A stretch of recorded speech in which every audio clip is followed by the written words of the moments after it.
Love has never been a popular movement, and no one's ever wanted really to be free. The world is held together, really it is held together, by the love and the passion of very few people. Otherwise, of course, you can despair. Walk down the street of any city, any afternoon, and look around you. What you got to remember is what you're looking at is also you. Everyone you're looking at is also you. You could be that person. You could be that monster. You could be that cop. And you have to decide in yourself not to be.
Chill.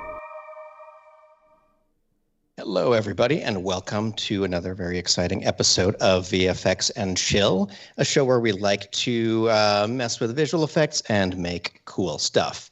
Here with me, as always, is my good buddy Seth, and we're also joined today by our lovely Michael. Hi, lovely Michael. So, Michael. Welcome. VFX and Chill is a show where we like to investigate ways to do visual effects at home. Today, as you might have seen from the title, we are talking about something slightly different than a visual effect, but about retro video game looks. And so we are going to be taking a look at how to turn your cool video graphics, motion graphics, or whatever into something that has this really cool vintage pixel dithered effect with the help of a brand new plugin that is now available with Maxon 1, Red Giant stuff. It's actually 6 new plugins, which is really exciting. We'll get to all that, but I'm going to keep talking and say, if you're enjoying this show on a channel other than the VFX and Chill YouTube channel, we urge you to come on down to youtube.com/@VFXandChill. We are at 999 subscribers, so we would absolutely love, if you're on one of those other channels, to go to that link below and subscribe, maybe become our 1,000th member. That would be so cool. So feel free to do that. And also over on that channel is where we usually have our bigger chat that I can see during the show and stuff, so we can respond to your awesome comments during the show. And like right this away, awesome comment from Jamie. Hi, Jamie. Jamie. And apparently Welcome, Justin welcome. Leduc woke up grumpy today. Poor Justin Leduc.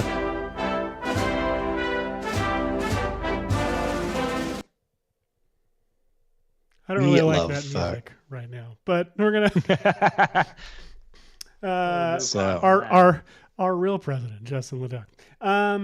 I am trying to find that little clip we talked about that I forgot to pull. That we thought we might watch on the show. Where did we say it was? I believe that it is in today's folder. I'm going to double check before I say out loud. If you're talking about the promo, make sure it's version 6. That's one that has fewer typos in it. Yeah. 6. Let's But while they're looking for that, I would like to call out that while we're mostly talking about the pixel dither tools today on the show, Maxon Studio, whose shirt I am attempting to rep here, also got an update with one of my most annoying things has now been removed. If you've ever tried using Maxon Studio before, using any of the capsule's little template projects that had footage or logo replacement areas, you had to dive into the pre-comps, deep in the guts of the capsule to swap those things out. No longer. As of this update that happened this week to Maxon Studio, you can now just drag a file from Finder or Explorer, or from your project panel, or indeed even from the timeline into the Maxon Studio edit page, and it will swap out for your footage. So some of the motion graphics, slideshow intro things, and all the effects stuff, you can now just drag it right in there, and easy peasy, lemon squeezy, it goes. So yeah, that was one of the hugest issues I had with Maxon Studio, and it has been resolved. Next up on my list of complaints is I want to be able to do 9:16, not just 16:9. But nice. They're working on it. Seth, I threw it into the renders folder, version 6. Smart. Thank you very much. I'm grabbing it. Absolutely. And I've just been notified in the chat that we are now officially at 1,000 subscribers. What? Thank you, everybody. Yay. You did it. I'm looking for a drop I can use to celebrate, and here's the only one I can find. Wow. Okay, all of them.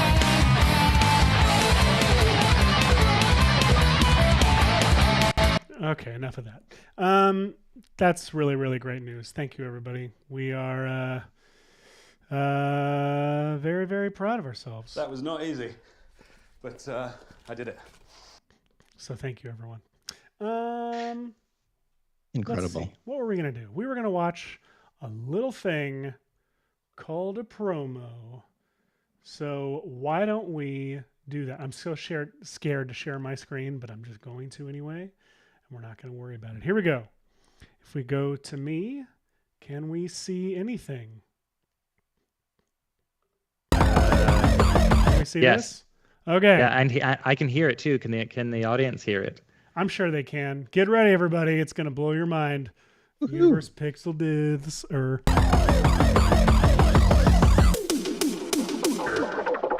Move your mouse. You move your mouse.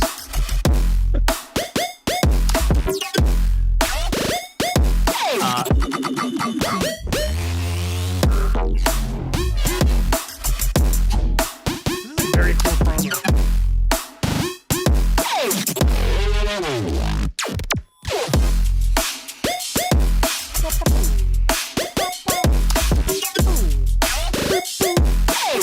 Hi. What? Maxon. We did. So good. That was made by Ricardo. Cool. Yeah, Ricardo made that. It's great. It's love freaking it. Hats off. It's great. I love it. It is yes. lovely. Hats are off. Incredible work, Ricardo. We like this a lot. Yes, we do. So this is fun. I like this effect. I have been messing around. You're a big ditherer.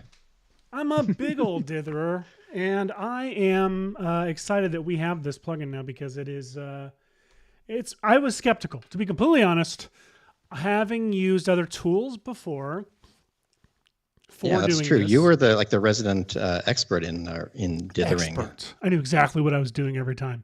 No, I use this effect on a lot of our VFX and chill graphics.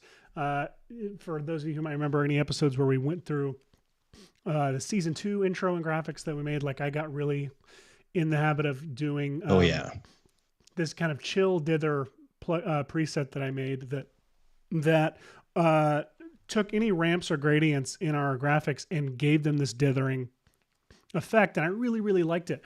And so I was skeptical when I heard we were making our own because I was like, I really like what I've got. What I've got is really simple and cool, and I don't know if I need a Red Giant version of it. And the second I started messing with these tools, I was like, oh, this is crazy fast and really useful, and this is exactly what I need. And it actually it's simplified for me the things that it simplified and complexified all of the right things for me. Gave you the controls you needed while simplifying the stuff you didn't. It just kind of packaged it neatly. It's the way Red Giant does. Red Giant's kind of like secret sauce is making really complex, powerful things easy to use. Like that's part of why I've been such a fan of Red Giant, even before, like long before Red Giant was even looking to fill this position. I don't know. That's what it is. The point is, I'm a big fan of how this came out, and I was skeptical. Now I'm a big fan. That's the narrative. That's the order of events, and I'm excited to dive in and mess around with these. So let's do it. Let's do it. Hash, what do you want to do? You want to do something first, or what? I think that it might be fun for us to both kind of play around with this dither plugin, because what's neat about it is that it's a stylization. It means you can do a whole lot of things with it. If for any reason you are one of our viewers and do not know what we're talking about when we say dithering, or based on the promo, what dithering means, it is the way that specifically older computers used to handle having a smaller number of colors that could be loaded into your screen. So you either had something like a video game running in 16, or with 16 colors, or 64 colors, or 256, and then you get your thousands of colors and things like that. But as you can see, thousands of colors, Hashi, that's impossible. It's possible. Get ready. Oh, wait, Hashi, that's impossible. That's impossible, even for a computer. There we go. That's all I wanted. Sorry. Incredible. If you want, you could take a look at our beautiful outline around us that is usually this nice smooth gradient coming to you over the YouTubes there. And if you look in real closely, depending on your streaming quality right now, you can see that instead of, thousands of colors from one end to the other, it's actually just sharing two colors to approximate the gradient, but it's using this really cool little, like X's and squaresy dither pattern in between to sort of approximate a blending of those two colors. So your eye kind of does some of the work, the dithering does the rest, and depending on how much you like this effect, you can really, really turn it up for certain things. But I had mentioned that it was like 6 plugins, which sounds a little bit wild. Yeah. So I think that before we get too far, we should jump into our After Effects setup and show people what we mean when we say this. 100% should. So why don't you, let's go to both of I'm going to start After Effects. Sharing. There we go. And I'm going to open up some random footage. I grabbed a whole bunch of footage that I thought would be fun to see getting dithered into different things today. So let me open this all up. One thing that might be important to do when we're showing these off is we might want to full screen one of us so we can see them in it's true. It flies in the face of everything you said before our show, but absolutely. It does. I think once we get going, it'll be very fun to divide and conquer. But you're right. It is like I will always want to underdo this effect, and then I will see it on a phone or a small screen, and I'll be like, oh, that's not nearly enough. Like if I just, zoom in, like if we look at how this looks, I'm trying to see if I can see, so you see how this dithering looks great, but then if I move back, it's like, oh. It just looks smooth. Yeah, it starts to look much smoother the further back I go. Yeah, it's exactly the principle of your one option when you're doing a dithering effect is usually to reduce the apparent resolution of your comp. So Seth is still working in HD likely, but the dither plugin has a little setting over there. What is it labeled? Dither size? Yeah. Dither size right now is at 1/8. A quarter, like a half is really nice. I like to do for the higher res stuff, and then a quarter is what I've kind of found I like the look of for our show graphics today. Well, put it to a 16th for those who are watching on a smartphone. 8th, you see how it starts looking. I put it to 16th. Like that's really what it kind of becomes, which is a cool look on its own, of course. But like we have all of the little the pixels in that feel very ordered to me. I feel like there's a rhyme and a reason to the dither pattern going on there. Right? So do we void and cluster? I think. Well, so here's the deal. I don't know the science behind any of this stuff. And so that might be fun to dive into because Hashi, I imagine you do know the science behind a lot of this stuff.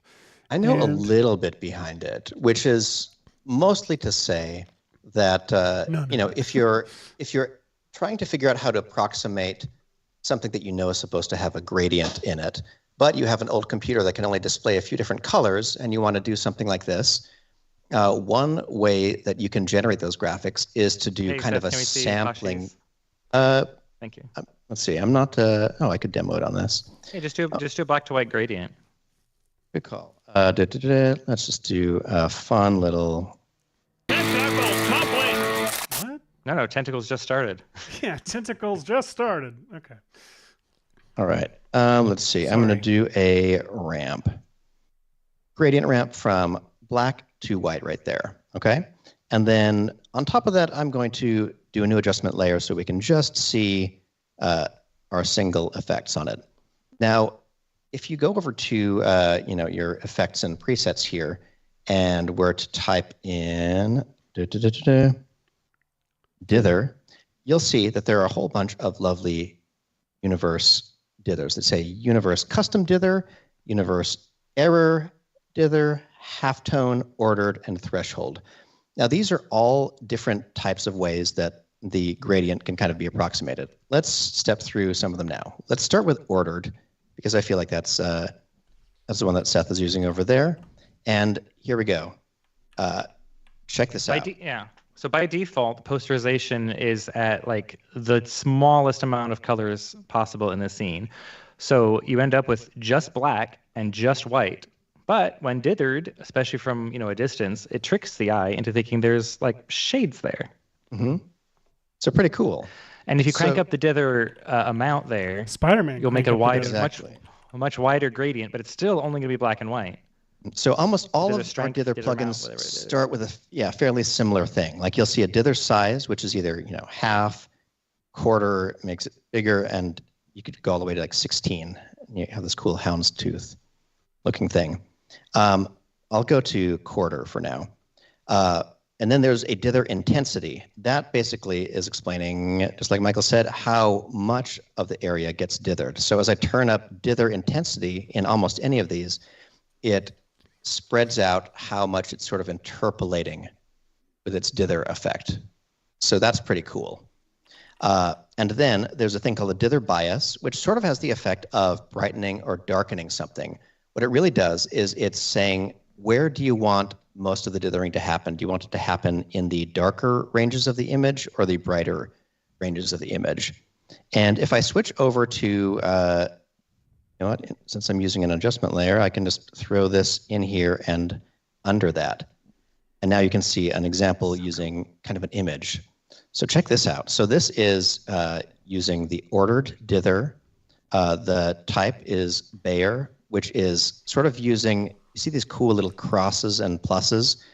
It's a very grid-like system. Like imagine that inside your computer, it is playing a game of Minesweeper, where it is sort of saying, okay, I'm going to look at this pixel, and then I'm going to look at a certain number of samples around me to see how big they are. So in this case, it's at quarter resolution, and I have the dither intensity pretty high. It searches a lot of pixels around it to guess what should I do with this pattern around me. Bayer is a very popular pattern, and it's characterized by these organized little crosses and things like that. You can also switch to void and cluster, which is a little bit more similar to using something like a median or a threshold effect on your computer. That's on your cop show, right? Void and cluster? Yes, void and cluster. Now, if you make the posterization less extreme, you can actually see the voids and clusters a little bit easier sometimes. There we go. So there's a level 2, there's level 3, and if I turn this all the way up to, say, once I'm in like a 16 realm, then we've made it all the way to like 1996 inside a computer, which is kind of cool. So you've got a lot more. Basically, the posterization level is how many colors it has. But I would like to point out, you've got options beyond posterization to limit your color palette. Beyond just posterization? I know. It's one of my favorite things in this tool is the palette's control. But first, I want to address Darby has a question. How long has Red Giant had a dither? Since Wednesday, Darby. Since this week. Yeah, come on, Darby, catch up. Keep up. Mustard. Incredible. So yes, aside from just posterization, and posterization is great because then it's drawing from your image to build a palette. But if you want, you can do things like, I'm going to show the boring ones first, by color, which you could choose, something like black and white, and then choose your own adventure. I mean, this is kind of cool. I would point out, like in After Effects, the bicolor you might not seem all that important because you've got like tint effects and other things you can do in After Effects. But remember, these dither tools work in almost all the hosts, all the NLEs that Universe is hosted in. So you could be doing this in Avid Media Composer, DaVinci Resolve. Like you've got control in an NLE situation, not just After Effects. Right. Who's NLE? And Seth, let me know if you remember that site that had all the palettes. There's coolers. Yeah. If you can find that in the background, I'm gonna pull this up. Low spec is a good one. Excellent. I found one. Wait, maybe that's the one I was using. All right. So so low spec. You'll get it. Posterization is taking the colors from the original image. But look at this. If you click on Palette Browser right here, it opens up this lovely, as you might have guessed, a palette browser.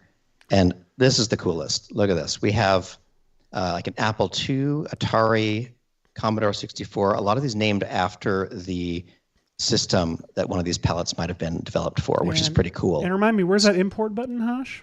The import button is right here. I can click on that. If you're looking for palettes, by the way, right here, go to lowspec.com. Look at that. LOSPEC. LOSPCC. Look at this glorious, lovely library of palettes. They're awesome. That people have grabbed. We love it. They've used their own color theory. They designed them for specific aesthetics and everything. And the coolest thing about them is you can download these in any of multiple palette formats for this and import them right to here. I did the Photoshop ASC. I think that's what I downloaded them as. But that's the one I usually use as well. But you can download whatever in pretty much any of these, and then like Hashi's saying, you can import them right into the Pixel Dither plugin. So here is me applying the Commodore 64 one, I think. So let me show you that again. I say Palette Browser, and then it pulls this up, and I say I want to use the color palette from the Commodore 64. And you can see it converts the image into this, which looks so cool to me. I love that. And it's such a cool look. Yeah. And you can decide like not to dither very much, which gives you, more of the void and cluster look, or you can turn the dither all the way up to the point where it's sort of almost more like a printed looking pattern. But I'm getting ahead of myself a little bit. I was gonna say, hold on. If you want to talk printing patterns, have we got a tool for you? But not yet. Hold on. I'm holding. Even beyond this, once you have all these in all of your dither plugins, you have color correction after the fact.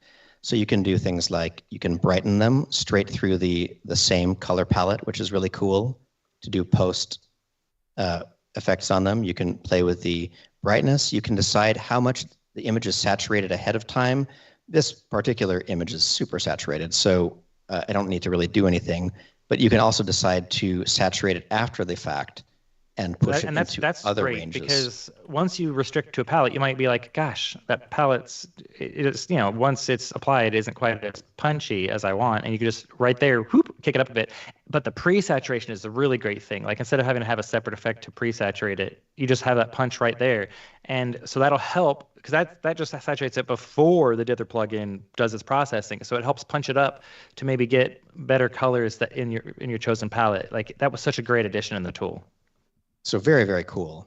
Now, I applied ordered dither over here, but as we'd mentioned, there are several other versions. And so I can try to show this off really quickly. We have ordered. One of my favorite is error. I love error diffuse. It's so fun. Look at that. So check this out. Instead of using an ordered pattern, it kind of creates this cool noisy pattern. Meaning that it's not like playing Minesweeper by the distance from the pixel. It's actually looking at the trends of the pixels to give you this kind of thrown together thing. And you can see here, if I use the dither bias, the dither will either have more detail in the darker or the lighter areas of the image. This is on posterization level 1, but I could go back to load in my Commodore 64 palette and have a similar kind of look, but you can kind of see that here you're getting these cool little like stacks and lines and random patterns here as opposed to the little X's and O's, depending on what you want. There's all sorts of things. Then lastly, in the sort of same kind of manner, we have a threshold dither. And when I apply that, it looks a little bit like void and cluster as well. But this is a, just like the effect in After Effects, if you apply threshold, what it does is it forces everything in your image to black and white, and you decide the point at which black is separated and white is separated, right at 64 is sort of in the middle for this image. But what's cool about a threshold dither is that it's doing that same thing to whatever posterization level you want. So I could turn this up and have more shades of color like that. And then I can push the dither bias into the darker areas or brighter areas. So you get just kind of a cool stylized effect that you can, zoom through the different number of pixels you want, etc. So this was all making me really nostalgic for some of my favorite games growing up, which are the Sierra and LucasArts games. And as soon as I saw that I had access to a really nice universal dither effect like this, that's what I wanted to start doing with it. So now that we're about half an hour into the show, I think that it could be fun to start doing things with these effects. I think y'all get it. I want to talk about the halftone dither more, though. Oh, yeah, the halftone dither is really cool, man. It is cool. Okay. Well, last thing.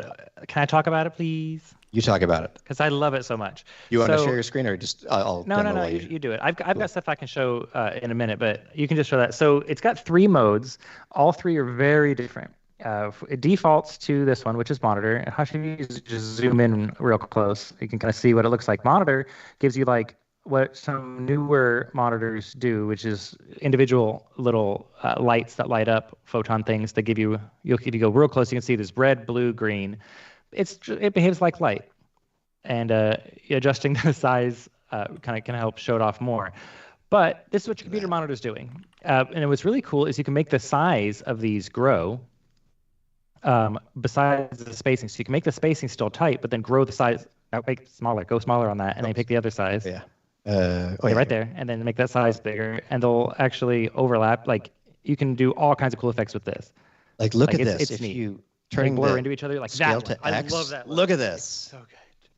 It's really cool. It's basically like that woodcut. Look, if you turn this up, Chad Perkins shows off this, but look, you can fake people out that you're like watching a sound wave and then suddenly realize. So good for FUI greebly crap. Look at that. All right, reset to default, and let's talk about the LCD. Gosh, so cool. Yeah, the LCD one. All right, so we're on monitor right now. Yeah. Let's switch to LED. Check it out. So this is like a more, more modern-y kind of thing where it's more grid-like.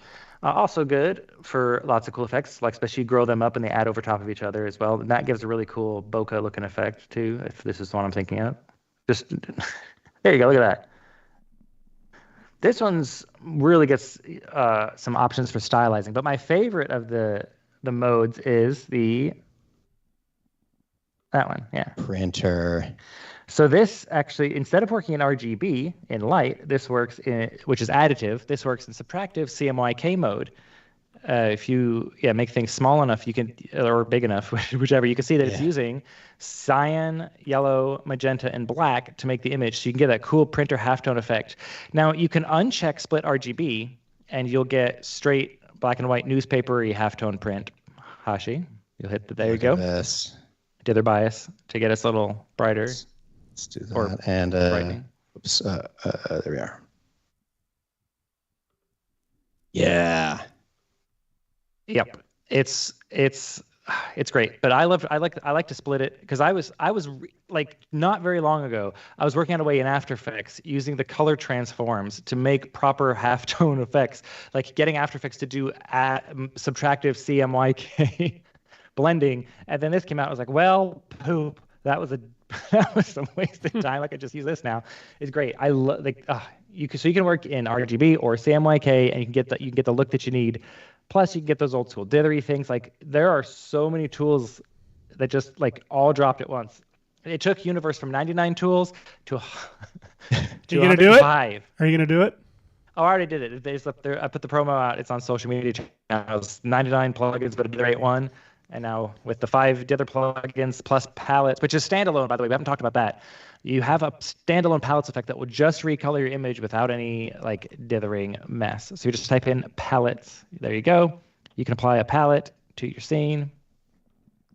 Defaults to just a black and white palette, but you can get just a palette with no dithering. So whatever you've got underneath is just recolored to whatever the specific colors you want. Now, this is really great if some client you've got is a stickler for brand colors.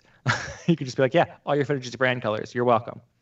And one of my favorite things when you're shopping through looks is that you can cycle the hue in almost all of these. And like, look at this weird combination. I just like being able to very quickly do this. And you can see how quickly and responsive this is. It's very, very fun. So yeah, all sorts of cool things that you can do. I think that I might have, let me see, I can probably load in some things that I have rendered or saved around here. Now, Michael Palak calls out Braille Garcia and the Sega Genesis. Yeah, we off camera hinted to Braille that something was coming that she would enjoy. But you may have noticed, sharp-eyed viewers might have noticed the promos on the Red Giant social media channels were using these tools for the promos for that show before they were released, as a little bit of a hint for our hardcore fans. And soft-eyed viewers don't notice shit. Well, because it's dithered, so they just saw smooth gradients. Oh yeah. Yeah, no offense for soft-eyed. I have to wear glasses. Hashi, what is that? What is that? Oh, this is just perfect.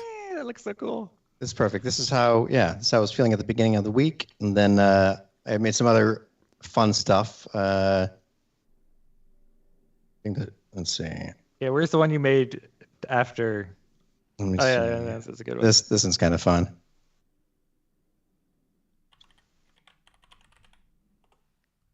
Hell yeah. I think I'm not sharing my exciting music, which does a lot of the heavy lifting there. But yeah, the music is very important for that. So just one cool little summary I have here is here's a little summary of the dithers that we just talked about. This is whoops. Up here we have ordered, and you can kind of see ordered because of those little pluses and X's that appear throughout. Here is an error pattern where you can see that, there's still stippling, but the stippling isn't happening in, any kind of grid-like form. It's really happening more in a little way like that. Down here, this is just one of the weird versions from the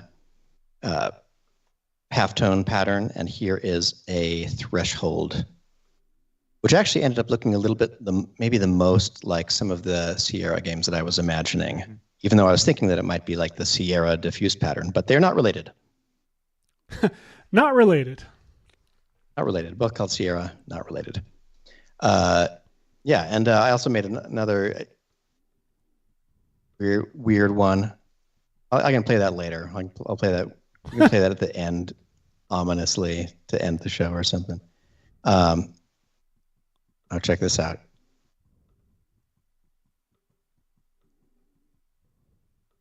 I have no idea if over YouTube what this will look like on their side. I have no idea what it's supposed to look like. It is. It's just supposed to draw you in and be. I'm drawn in. Excellent. So, since I've been very inspired by cool Sierra games and things like that, I want to try to create something of my own. Seth, do you think that there's something that you'll be working on that is different than that today? I've been working on something over here, just trying to make a voided cluster. Yes. Splash screen. And again, it looks cool on my computer, but I'm looking at the feed and it's like no dithering whatsoever. So let me just turn this up real quick. Well, that's way too much. There you go. That's good. For at least on my end. You can't read the bottom text at all anymore, but just so everyone can see, it's incredible. There you go. Now part of me wants to, let's see, if I do a CC toner on this city here, and then I'm going to use my Colorly preset to automatically pull various, like to reset colors in various palettes. Interesting. Ooh. That's a very film noir avoiding cluster screen. What else we got? Wow. Anyway. But these are so fast. Just watching. Yeah, it, that's like, the crazy come thing. up It with takes cool... it takes a second to pop up when you first apply one of the effects, but then they're shockingly fast compared to some of the other tools out there that I've used. Yeah, they are. Because like I have no idea how they work, but like they arguably could just be like doing some really cool. I mean, just sampling them, but not having to show all pixels in the end, which is really cool. Oh, there we go. It's like an Apple II well, yeah, thing, so like in your library. Right now I'm on the error diffuse. I like that white and pink one. Well, what if instead I'm going to do order dither, and I'm going to say let's do some palettes. Palette browser, please. RGB 6-bit. Anyway, Apple II. There's the actual Apple II colors. But again, I feel like... See, I'm going to open a file to see. I don't remember if I have it hooked up anymore. I like that one a lot. Yeah. That is pretty nice. That looks like it would be, you just need a 1-player, 2-player thing right under that. Yeah, 100%. So we just do... And obviously if you play this game, you always choose cluster, right? Like by default, that's your main player. Yes. Always play as cluster. Everyone is like, oh, like you're a square if you play as void.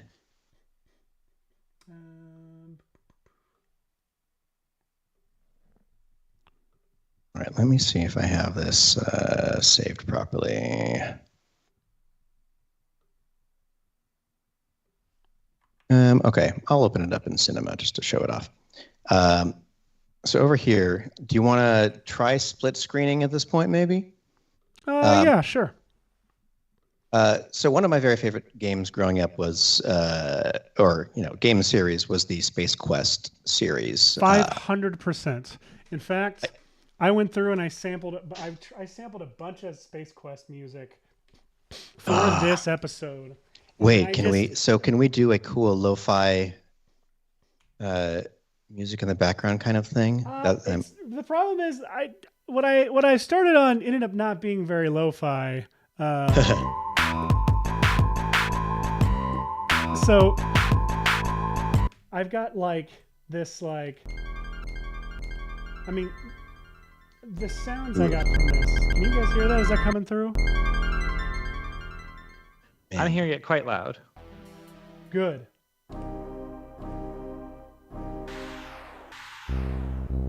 It's just, I love these sounds so much. Such great sounds. All right. So what are you doing over there, Hash? So I wanted to see if I could generate backgrounds that felt reminiscent of Space Quest backgrounds. And so the way I went about that was actually, let me see if it's still in here. C4. There we go. So I went into Cinema and loaded up some cool, just random models from people and threw them over a little landscape. And then just imported that model with Cineware so I could fly around it in 3D and give myself this interactive map of this navigable 3D thing that I can sample at kind of the right rate. I'm trying to blow it up so you can sort of see that looks a lot like probably maybe Space Quest 4 is when they switched to VGA. Yeah. And I loved it because they had, I think Space Quest 4 deals with time travel.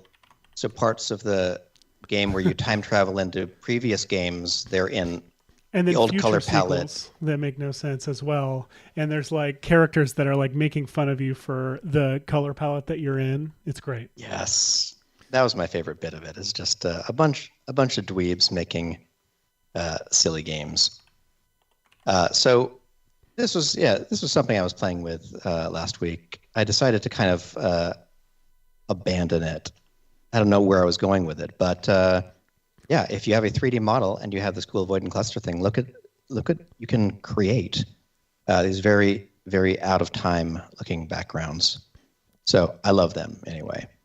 And then the thing that I thought that I might do today is in the past, and I wonder where I have it saved. Let me see if I can find.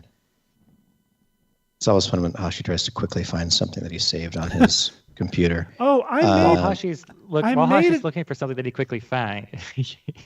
Didn't I make something for that? I thought I made a drop for that. Maybe I didn't. Oh man, we definitely thought Hashi's about searching. We talked about it. Remember we talked about it. Yeah, we did. Well, so while Hashi's looking for that, folks, I know we've got a couple of you who are watching live are from California, but if you are from California and you didn't already say it in the chat, let us know where you are watching from, so we can where are you see. from? Yeah, where are you at? Where are you from? At? What channel are you watching this on? If you're watching it on Maxon or Maxon Training Team or Red Giant or Action Movie Kid or Action Movie Dad, we encourage you to come over to the VFX and Chill YouTube channel. We just passed 1,000 subscribers today, which feels very, very awesome. And you could all join us here and do more. Hello, Sonny. Hello, Sonny. And we've got folks are already starting to chat in. Andy Torres is watching from Arkansas, which is nice. Sorry about your college team's performance. I'm just kidding. I don't know. I was watching. Yeah, college sports nailed it. You got it. But we've got Jamie is watching from Canada. Woohoo, Jamie! Justin from Los Angeles. Tim Shabix, if it's pronounced Polishly, from Orange County. Michael used to live just to the right of what's on Seth's screen. Sunny is watching from southern India. It is 1:15 a.m. Thank you for your dedication. Thank you. Very, very much appreciate that. This is the drop I'm going to make, by the way, for when Hashi goes looking through his hard drive. Gosh. Abe from Georgia. The state or the country, Abe? I'm curious which one it is. John Birmingham, still in Ireland. Nice that you're watching from there. Adam Scholes is on the VFX and Chill channel and watching from the suburbs of Toronto, and Brian Smith from San Rafael, California. Love it. Got a pretty good collection. Let's see. So Sunny is watching from the furthest away that I remember from that list. I'm not sure if, depending on where we call. I'm gonna imagine Central Time is where I'm going to say the majority of our humans are. So the furthest away from Central Time is probably Southern India. Probably. I mean, could be Ireland. Have spoken up so far. No, I think India's further because the flight to Ireland from here isn't that long. Because I flew to England, which is just a touch further than Ireland, and it was not nearly as bad as flights from here to India are. So. Oh, hey, Andy Torres is over in the official chat now. Thanks for scooching on over. Good job, Andy. And Abe is short for Abraham. Thank you for the correction on your pronunciation. I hate people mispronouncing my name, and so I'm always happy to pronounce someone's name correctly. Hello, Abe, and yes, from Georgia, the state in America. Oh, hey, we've got Le Badger writing in from Scotland. We've got a couple of different Le Badger and Celtic the Duke isles. might get into a very French fight. Yeah. Yeah, Yes. and use ZBrush.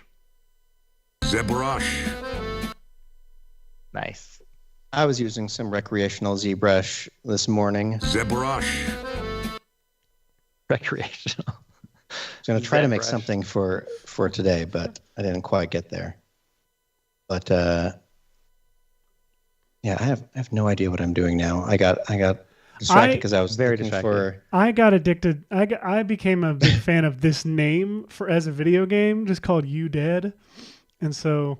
You did. Because I was gonna make because I heard this sound. Nope. Wait. Which one was it? This one. That sounds like a "you died" yeah. screen, right? And so It does sound like you're definitely. I was gonna make that, yeah. and then I looked at this and was like, "That's a better name for the game." You Dead? I absolutely want to play You Dead. So I'm just exploring typography as one whirly does. It is a very fun thing to do. I always forget what my my best pixelated kind of things are, like pixel type fonts. The best ones are not pixely. The best ones are you pick a cool title and that's like graphical, because like especially these like scripty ones, like they look great because they like games were not trying to look pixelated. Games were trying to look like we have the dithering stuff giving us that look already anyway. So it's like really just trying to find a cool graphical one. I will say if you want a good like pixely, a couple font, the ones that I recommend that I really like are, so let me open up this You Dead and let me turn off our pixel dithering. Okay, that actually rules right there, to be honest. Oh, wow. That's a, man. See, that's too cool for video game developers to have ever come across. 100%. You do You Dead and you put the city in front of it. Okay, but wow. I highly recommend, I recommend if you want some pixely fonts, there is a recreation, like it's called Chikarego, Chikare Go, and it's named after the Chicago font from Apple, but also after Karen. Oh shoot! No. Care. Dang it! Literally, Susan Care. She is literally on my wall. I have a picture of her because I think she rules. This really cool picture of Susan Care. Let me find it. Who designed all of the? I have this picture up my wall because I just think it's the coolest picture ever. Where she designed all those iconic original Apple fonts and enough fonts, but icons. Sorry, and so there's a font called Chikarego that I recommend. I don't know if these are the official links to get them, but yeah, it's a really great pixely font.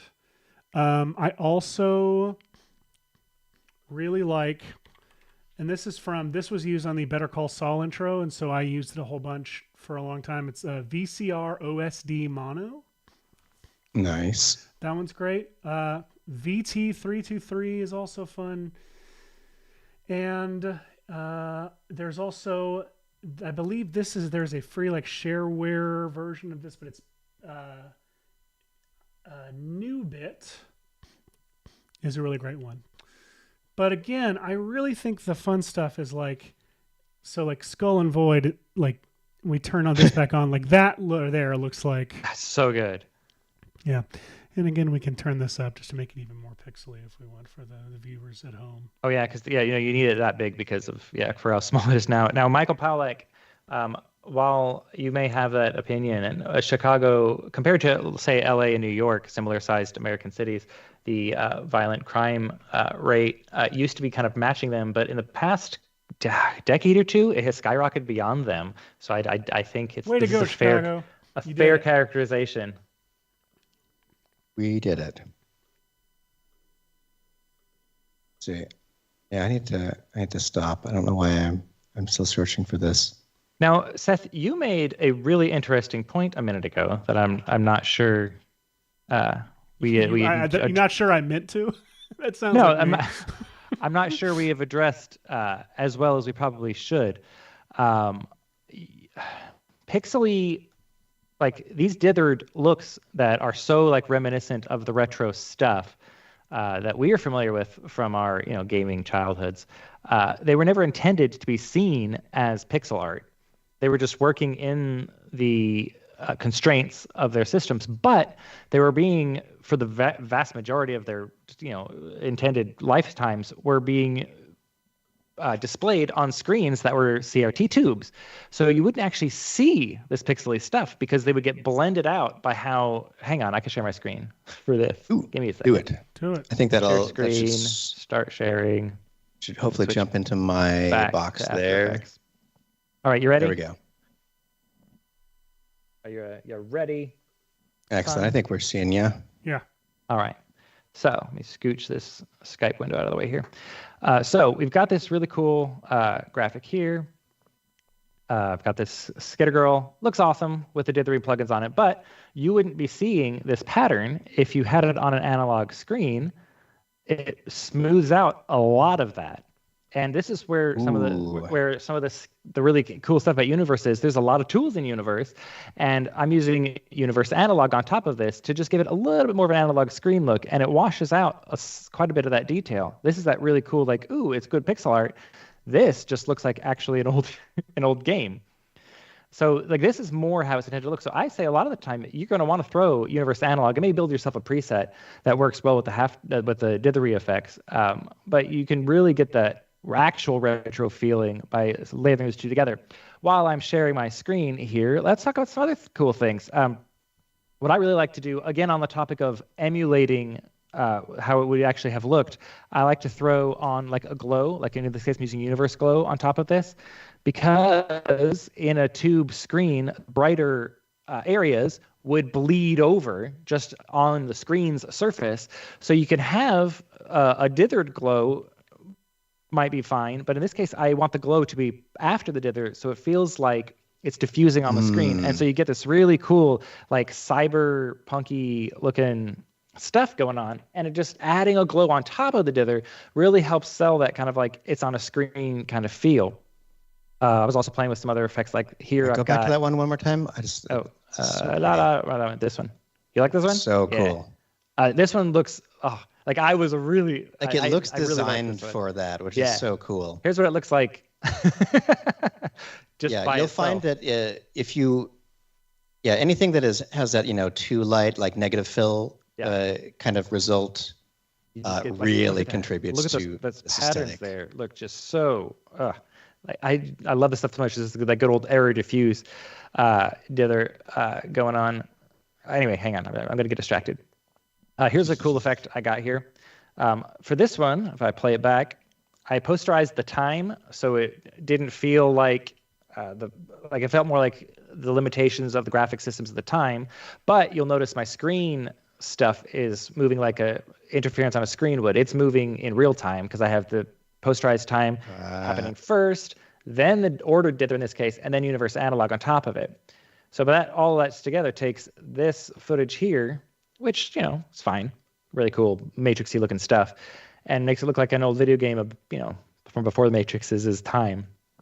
And here's a fun one. This one, let me turn off analog for this one, just because there's something here I want to talk about.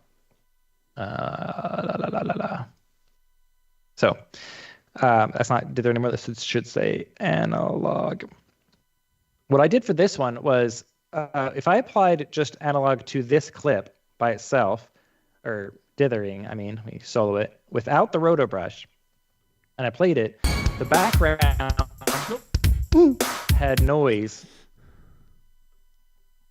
Background had like noise, so it's kind of moving around somewhat. I'm like, no, in a real video game, he's the only thing that should be moving because the background, would be just a graphic they put up there, so it needed to keep redithering it every time. They just dither it the one time. So I rotoed him out, built a different background behind him, and so I have a separate separate error diffuse dither on the background and him, so they're just being done separately. And then over top of both of them, I've got the Universe Analog where I've like turned it to the side so you can see like the curvature of the screen and whatnot to really sell this like.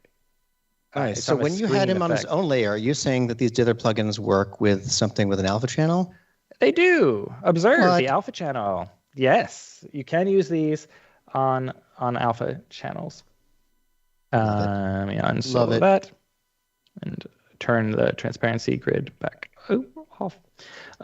Here's a really cool one. I got this like nice cyberpunk look. This one I was playing with, again, I got the Universe Glow going on there. I was playing with the ordered dither's ability to change the rotation. Ooh. So I get the void and cluster, but I've cranked the scale of the filter way up and then went sideways. So you get this like really crazy look here where you've got this like angled clusters going wacky and just adds a ton of texture to it. Again, without any effects, this is what that looks like. And that just really grunges things up, but in a very interesting way. Like, you probably wouldn't have Void and Cluster going like at 140, like in real life. But now that we were able to push things in a stylized way, I'm not aiming for realism with this one. I'm aiming for like an idea of nostalgia that isn't realistic. And here's a fun one. I was just like, this is definitely a Mortal Kombat-y look. Oh, yeah. I mean, I think that's my favorite part about what we're getting to do today. Hey, it's our stock actor. It's our stock actor from that hilarious promo. Yes. Where everything was awful. But now she looks real badass in this cool scene here. One of the few times where like you make a promo with a stock performer and we eventually heard from the I forgot about that. the stock performer who was like, I can't believe what I'm being used for. I thought she was supportive in some way, game. wasn't she, or was she not? No, she enjoyed it. She thought the joke. She thought it was funny. Yeah. Good. But for this one, here's what it looks like on its own. But I wanted to fuss with the colors more, so I used Mojo for Magic Bullet to change the colors to more digital magic. Okay, thanks, George. To kind of unify the background colors and the skin tones together, and then with the ordered dither posterized at level 4, you end up with this kind of color palette, which I just loved that. And then just talking about printing stuff, we've got this like halftone dither being used. Then, so this is the footage by itself. Halftone dithered, used levels to make the background just a little bit lighter so you could see this texturized motion from Universe on top of it. Hey, so Michael, while you're in there, I want to see something. Yes, where? Before all three of those effects, throw in the Sketchify effect for me. Oh, see, no, this footage, it doesn't work well. I did try that. Yeah, it doesn't work great for this particular set of footage. But there you get this kind of cool, like, so his cape, I'm pointing at my screen, you can't see it. Anyway, his cape is blowing in the wind, and they've got the kind of light flickering. But for the most part, it's kind of got the still, like, twitchy, comic book-y printed up look, which is pretty neat. Here, I'll show you what it looks like with Sketchify on it. Just for Sketchify. There you are. So that's what it looks like with that. So it sometimes can do some really cool stuff. Depending on your footage, Sketchify is a great thing to use. But the background's already black, so you don't really get that cool outline around them that Sketchify would give you if it was a lighter background. Now, if I rotoed them out and put them on like a lighter colored background, then Sketchify would give you that black outline. Or you could use Vegas to really give yourself a solid outline around something. Then here's another one where. And that would be in a way if you had some kind of element that you're trying to simulate pixel art, where someone was able to, generate what the outline looked like, as opposed to a pure conversion of one style to another. Mm-hmm. Indeed. So I was playing with, this is just another one I was playing with, adding different glows and stuff to it. But this is, let me pop into the pre-comp there. I don't remember, I pre-comped it. This is using the halftone dither to make it look like the screen. Here's the original, halftone dithering it up. In the monitor settings, here's I shifted the hue just a touch to make the glasses be the color I wanted, and the background to have that kind of cool color. Now, if I zoom way in on here, you see that background that looks yellow it's just green and red, but it makes it look like that, right? It makes it look like that kind of yellow look. Now at half, like the funky resolutions, you get like these weird moire effects, which is great. Like this whole thing is just awesome. I love playing with these tools. And get it back out of this. It's my glowed setting. So then I just added, here's the halftone, then optical glow over top of it. I think I was adding other things into the scene. It doesn't matter what I was doing. Oh. But yeah, there's some of the examples of things I was playing with. Yeah, it's just so much fun to just get yourself these aesthetics and just play around. Like, these tools are so exciting to me. I love them so much. That's so cool. Sorry. Cool. I've been never apologize, never surrender. Excellent. I'm going to switch. I'm going to take the screen back here. Take the screen back. I have accomplished nothing. Says they're going to try to make this without plugins. Which one of the tools? I'd like to see it. We have made some of these things before. Hashi has a whole tutorial on the Red Giant YouTube channel, I believe. I should just repost that over here. Where he talks about 16-bit graphics. It's probably a VFX side quest. Naturally, that link is about to show up in the chat. Look at that. And so, yeah, like speaking of that, in that should be showing up in the chat very episode shortly was where that's a way to make some of these effects happen without using plugins. But it's a lot easier now that you have the plugins. I know that whole tutorial. Randy says, "What is that bar below?" I wonder if Michael's can't hear us anymore. The bar below my viewport is called K-bar. Also, the bar to the right of my viewport is another K-bar bar. K-bar is a tool that I use for productivity. I forgot to switch it to my tutorials interface for this, which hides all my extra stuff. K-bar lets you automate things. If you switch back to me, I can talk through some. No, I don't need to talk through them. It lets you automate things. You can run scriptlets with it. You can paste expressions with it. It's just a very handy tool for productivity. For example, I've got one of my favorite ones. I've got the transform sandwich free tool from Battle Axe that puts a transform effect above and below other effects on your layer. So you can, like, for example, rotate your layer, apply mosaic, then rotate it back. So instead of having squares, you get diamond shapes. But it links everything with expressions, so you just have to adjust one of them, and the other one offsets it. So you can scale it or rotate it, and then it scales it, rotates it back. So you sandwich your things before you transfer animations. And I got one button that does it right here in K-bar, which is neat. Very useful. And I'm probably Michael, going to be showing off that trick for doing. Hang on, you know what? Screw it. Let's do it now. Maybe he can't. Michael, can you hear us? Transform sandwich on this. Hashi, can you hear me? So we have now. I can hear. I can hear you, Seth. Top sandwich, bottom. Michael, so can you hear us? Just regular After Effects transform effects. But now when I rotate Michael, this, send up a signal if you're okay. Degrees. Oh no. There we go. So I'll turn these effects off and walk you through it. So we rotate it. I like how he's teaching with that us. Effect, rotate it back, so nothing has happened. Does he think but we can see his dithering screen too? is happening on the rotated version. So you get it dithered and then rotated back, and it gives you a very interesting look that everything's kind of more diagonal now. Oh there no. You go. The transform sandwich. It's a great tip for lots of things. Might be a good idea and that's what to these reach bars out are to on my him. screen. All right, back to you guys. I'm done. Wonderful. Michael, was that an incredible, was that just a really good act, or can you not hear us at all? No, I couldn't hear you, even a little bit. Not even a little bit. Okay, Come out. I can't wait for you to see that clip because it was honestly the most impressive thing I've ever seen. Hashi and I are like, he's still talking, but he is teaching. But screen, should somebody call him? And you kept going, and it was pretty remarkable. I loved it. Amazing. All right. No, my headphones popped out. Sorry. You guys go. Good. What I'm doing just over meant here. People learned a little bit more than they usually do. Bonus learning. But as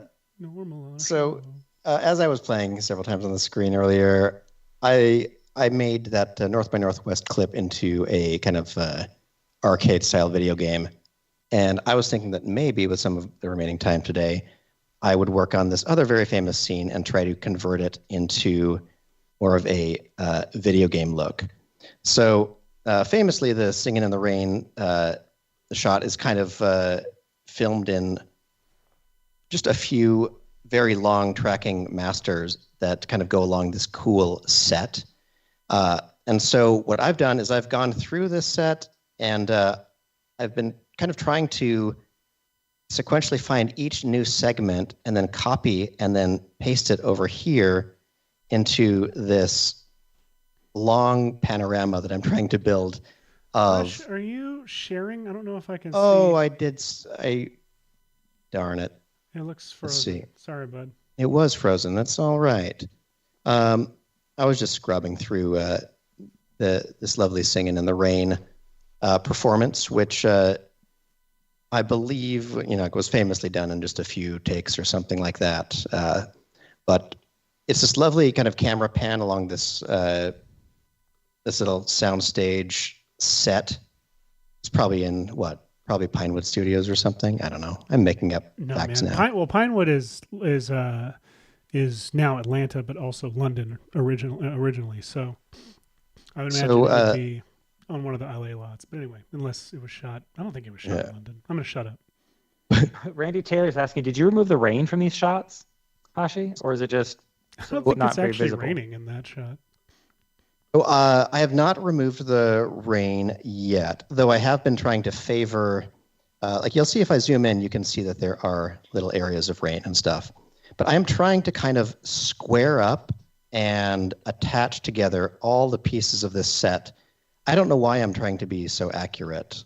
I just know that these are such iconic little locations that he moves through.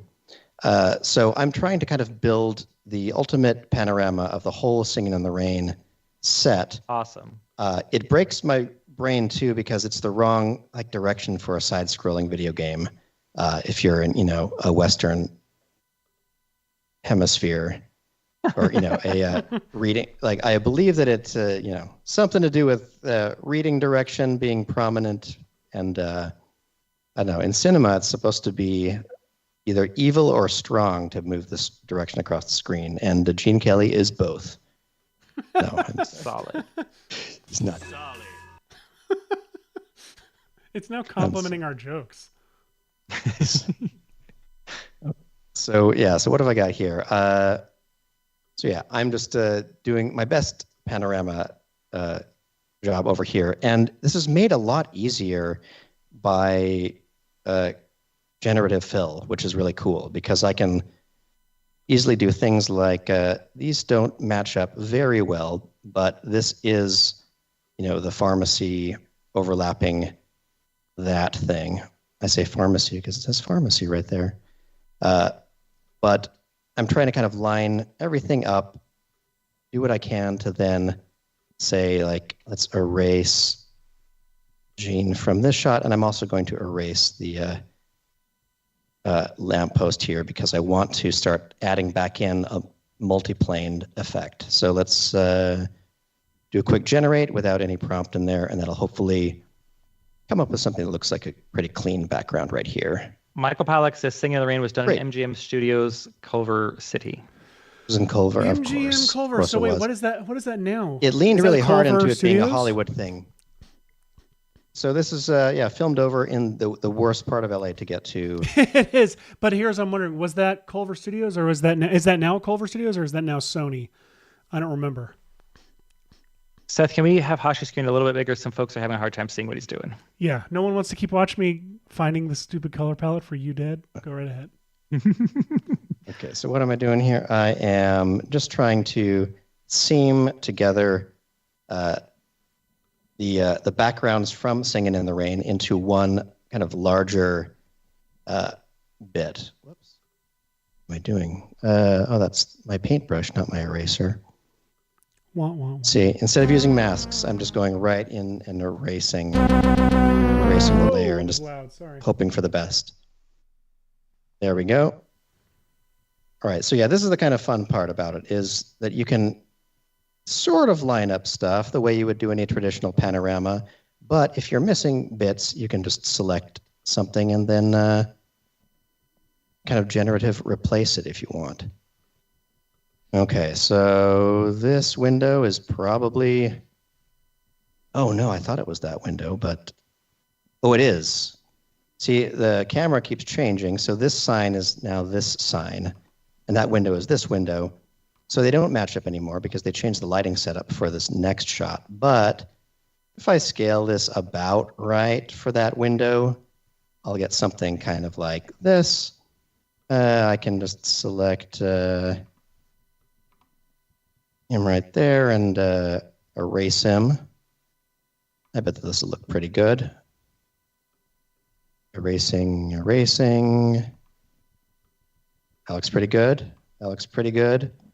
Ooh, that's my favorite because it looks like it's got a little bit of realistic detail. And then let's go ahead and it's got some more imperfections in it. That middle one was almost too perfect. Yes. So this gradient right here looks pretty rough. But what I could do is I could select the area where the gradient looks kind of rough, like so, and say, generate something for me, baby, and let's see what it does.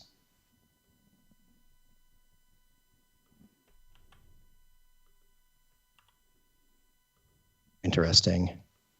Oh, the colors are so different. It's inventing a new wall there. So I'm going to turn that off, and I'll have to do some real photoshopping. I kind of wish we had audio for our chat, because Michael Palak is doing a lovely song about side scrolling in the rain that I would really like to hear them sing. I would like to hear that too. I'm good. We do need more musical-y episodes. I mean, we all remember your musical tutorial, and heck yeah. Ooh. I hear... Goodness, I hear the music coming in here. Now, what happened here... So what happened here was that I tried using the photo merge thing originally, and that's what it did. It just made that sound. Yeah, you can... in Photoshop, you can usually have it try to seam together little panoramas by itself, but it really let me down on this one. So I'm going to grab this thing. I'm going to say select subject. Hopefully that'll grab him. And maybe the umbrella. Real quick note, if you don't know what I'm talking about when I say Hashi's musical tutorial, after this episode of VFX and Chill is done, check that link in the chat for the greatest tutorial intro you will have ever seen in your life. Yeah, we need to... It's fantastic. Sell that one so much. Select, modify, expand. Okay, I just want to erase them from this. I think that I have another still of the rest of that. Let's say that's probably the closest. Okay, so here's that full sign that I can copy and paste over here. What I am doing is I am trying to build one long panorama that is as faithful as I can to this whole set. So then I can have little digital Gene Kelly walk through this whole thing and make it look like a video game of this whole setup. So let's copy this over into my crazy panorama. Panorama's getting very, very long. Of course, if this were a video game, it would be broken up into different cards. I did find out the other day that there are some cool open sourcey, I don't remember what they're called, ways to program your own Sierra style game, which for some reason when I found it out, yes, that's what we talked about last week, on the...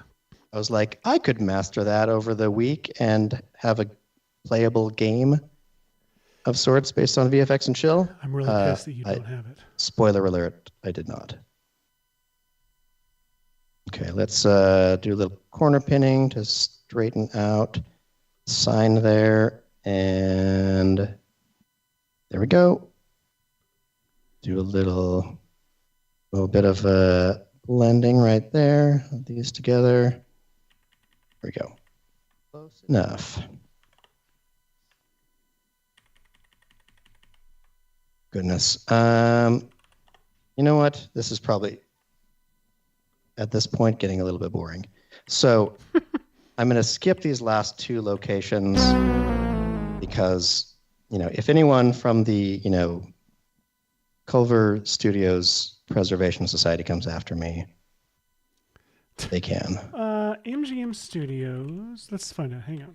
See, they had a lot of extra cash and time on their hands last time I thought about them. Yeah, for sure. Well, they're now owned by Amazon, so they are on Culver Studios lot, but I'm curious of what lot used to be the MGM Studios lot. Not Mom Studios, MGM. Image crop. I know it's now Sony Pictures Studios, which is a great lot. So that used to be. That is where they filmed Singing in the Rain and Wizard of Oz. Fantastic. Incredible. Okay, so one thing that I've found kind of funny about Generative Fill is that if you have Generative Fill do these old like MGM stills that were filmed on a sound studio or something like that.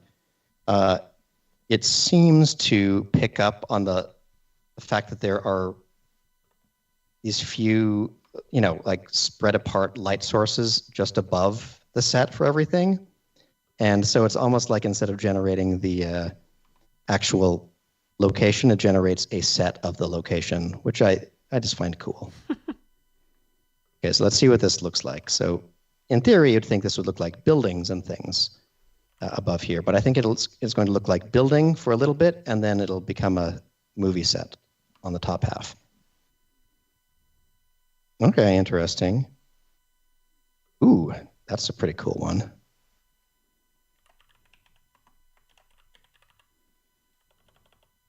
I think that's the coolest top look there. I don't like the way this looks.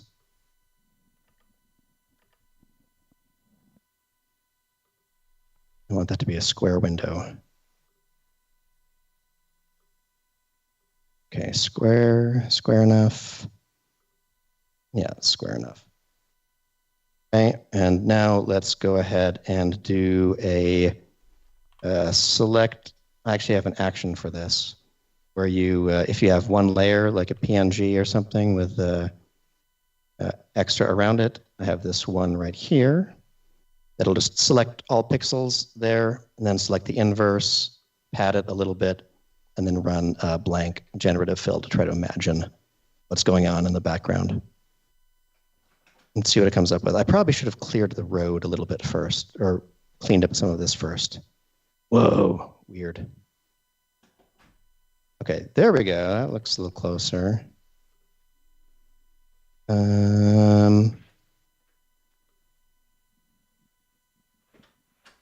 So bizarre. So bizarre.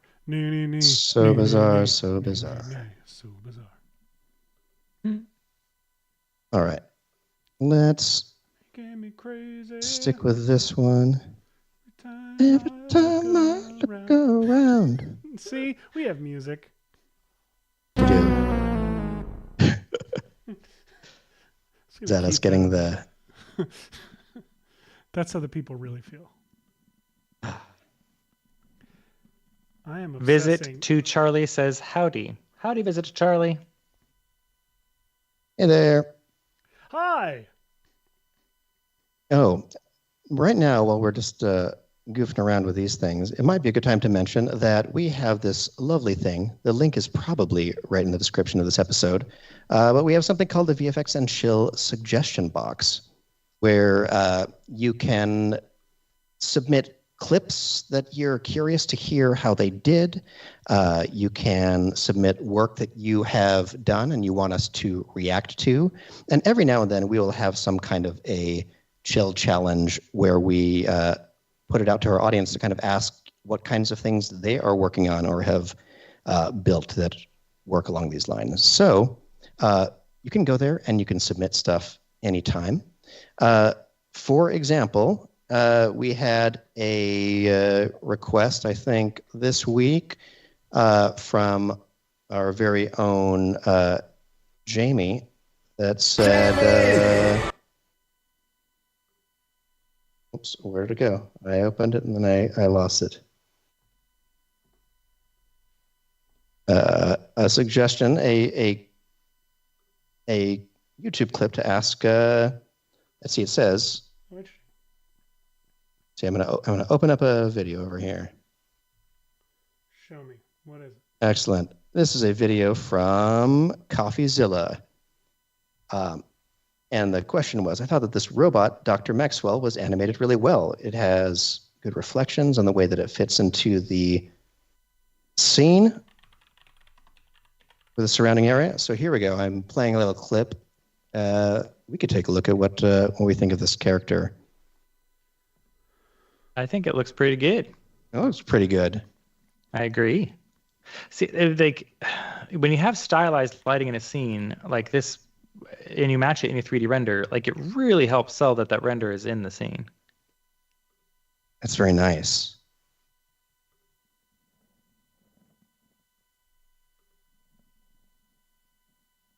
So yeah, one thing that I'm slightly noticing is that I'm guessing, I mean, it's for a YouTube video, which is all, as I know, you don't always have to go with the highest of qualities. But I noticed that when he moves, there's a little bit of flickering of some of the highlight, especially the bright highlight areas, that show that the sampling on the rendering is probably set pretty low, unless it's done with some kind of a real-time output. But I'm guessing it's a render, since it's composited into this and stuff. So there's a little bit of sampling glitch. I don't know if you would even come across here, but I think we've talked about it on the show before. Corridor has talked about it on their show before. Sampling is basically if you have any reflective surface, it's going to reflect the HDRI map around, or perhaps ray trace to real objects in your scene. And the number of samples you have tells it how many pixels it should sample to tell you what is reflecting right in that specific spot. So the lower the sampling you have, the more flickery these are, because it could suddenly be reflecting all white, or then suddenly be reflecting all black, instead of having some kind of gradient in between them. Speaking of interpolating gradients, if you have a clip that you'd like us to analyze or talk about or react to, throw it in that chill box, and we'd be very happy to do so. Do it. Link is there at the bottom. Excellent. I feel like I'm pretty close on this thing now. Okay, so I have this full backdrop, roughly, of the path that he's supposed to walk along.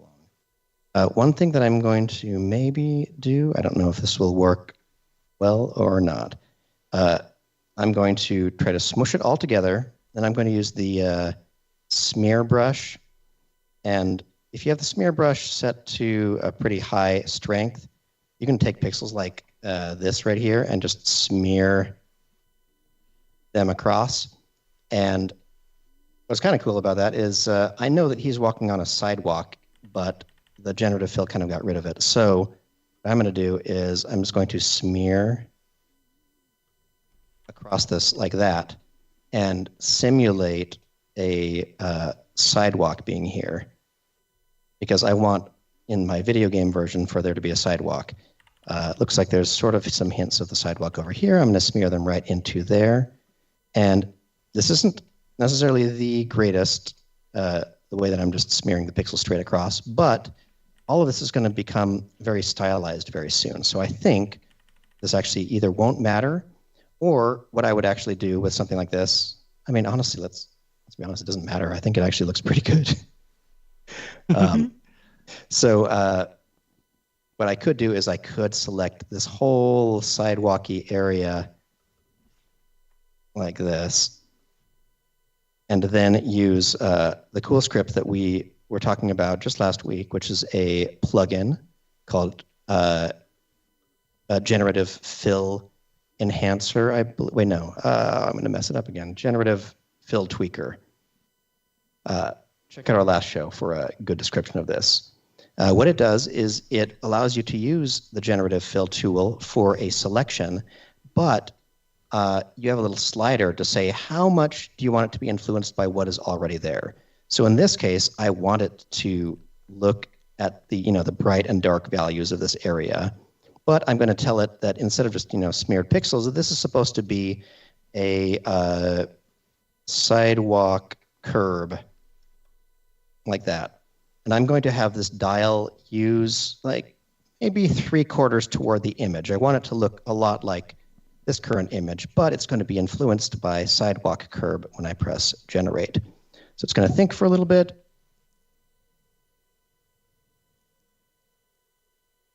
And then hopefully, instead of smeary pixels in the end, what I should get back, look at that. So instead of my smeared pixels, it's being influenced to kind of build something new there. So here's one example. Here's example number 2, a little bit of a sharper curb. And here's example 3. Ooh, example 3 has some really cool bright and dark patches. I can't remember if I like version 1 or version 3. I think I like version 3. And there you have it, folks. A long, crazy sidewalk. All for the sake of this very silly joke. Nice. All right, let's save this. I'm going to export it as a... I'm just going to save it as a JPEG or something like that. I should probably also scale it down. I have all of the resolution here that I need. But, and Seth, you're totally welcome to be doing something too while I am... Oh, trust me, I am. All I'm doing is just this screen, which, again, not worth the amount of time that I just spent on it. But Well, what's fun is that we could, like, you export this and then you post it to social and say, does anyone remember this? I can't find it anywhere. Here's what I want to do. I want to actually make the first part of the game. It opens up and you like take one step and then you die. Like the idea that this game kills you kills you immediately, but it's a different way every time. But and do you win? Like, no. Does that mean? No, that's no. You die and you fail. You die. They actually, the rest of the game is programmed, but the only thing that ever happens is you start the game and something immediately kills you. And it's weird that it's different every time what it is. And the kids keep coughing up quarters for it. You dead. Press start button. And they made it in 16:9 for some reason. Where did I save? Where did I save that? I thought I just. Well, it sounds like we are taking a little walk in through Hashi's hard drive. I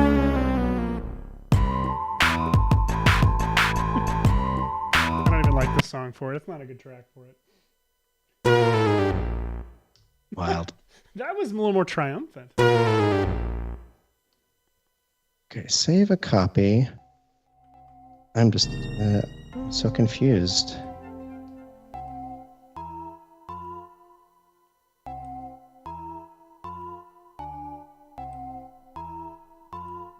This is the music for you looking through your hard drive. I love it. Okay, good. There it is. Speaking of people from far away, Jeffrey Bates says, "G'day from Australia." Hey. Hello. And Orient Access says, "Hello, Maxon. Hello, Red Giant. When will we have AI stuff in Red Giant?" Maxon has been a little careful with AI stuff. We want to, like, Maxon decision makers want to make sure that whenever that AI stuff gets put into tools, it's not replacing artists, and it's not stealing from artists. And it's really hard to make an AI tool that doesn't do one or most of the time both of those things. Like the vast majority of AI tools out there are ripping the crap off of artists with no permission, and Maxon doesn't want to do that.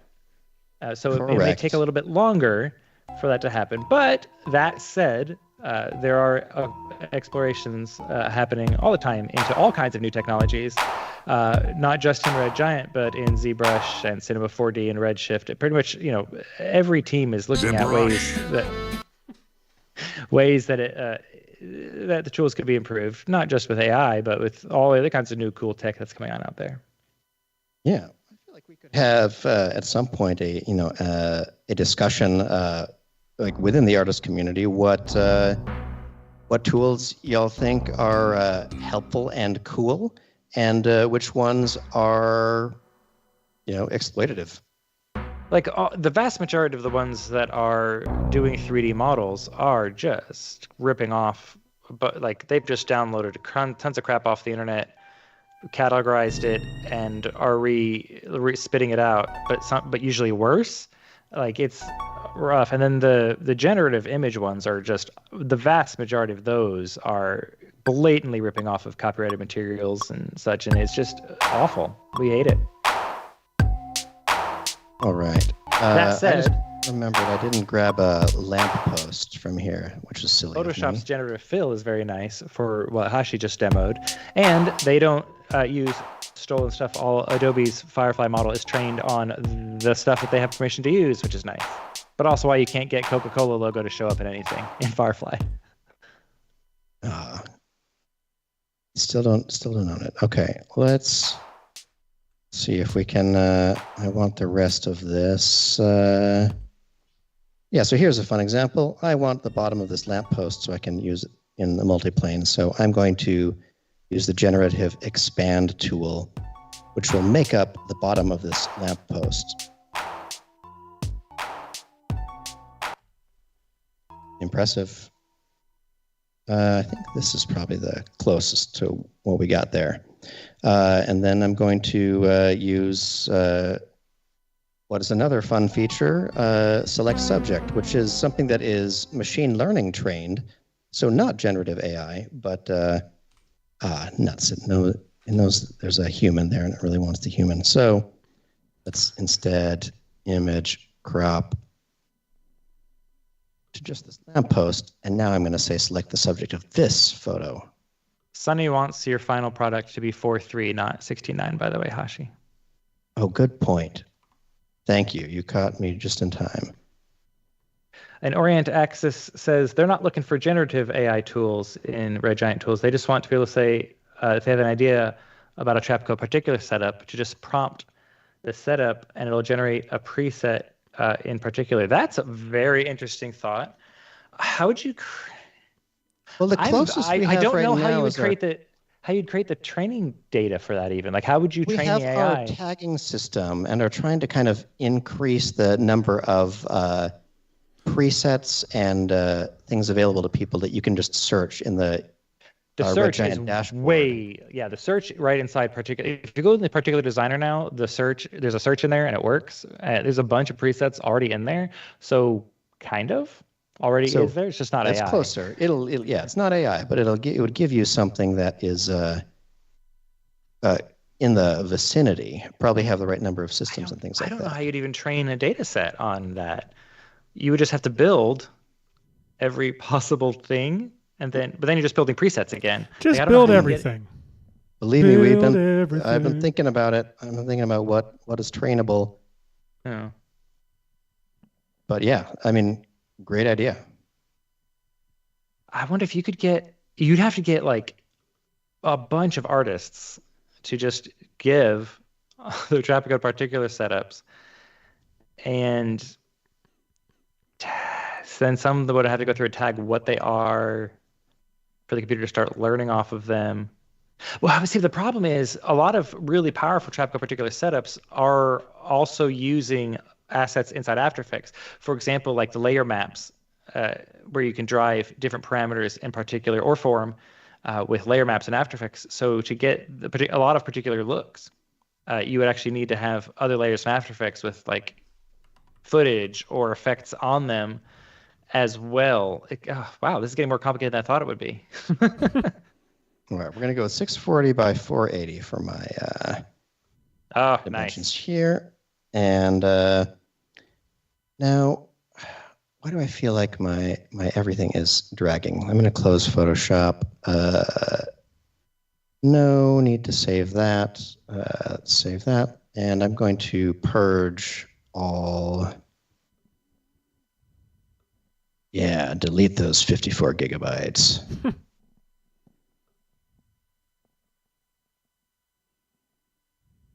Okay. How did we do? Let's see. All right, here we are. Okay, now it's being a little bit more responsive. So I'm unsure of how I want to do this. I could apply the dithering to the whole thing, and I think that I want to use an error diffuse dither, and probably the Commodore 64 palette that was my instinct on how I wanted to do this. Let's see how that pays off. Error dither, Commodore 64 palette, default settings. Okay, so what do we got here? That's at half. So maybe not enough. Maybe I need more. Since I'm doing it to the whole image, I'm probably really straining myself a little bit on what result I'm getting here. So here's what we're going to do. We're going to instead of arrow diffuse, actually we will use arrow diffuse, but we'll just use the natural dither. Oh, hello, kitty.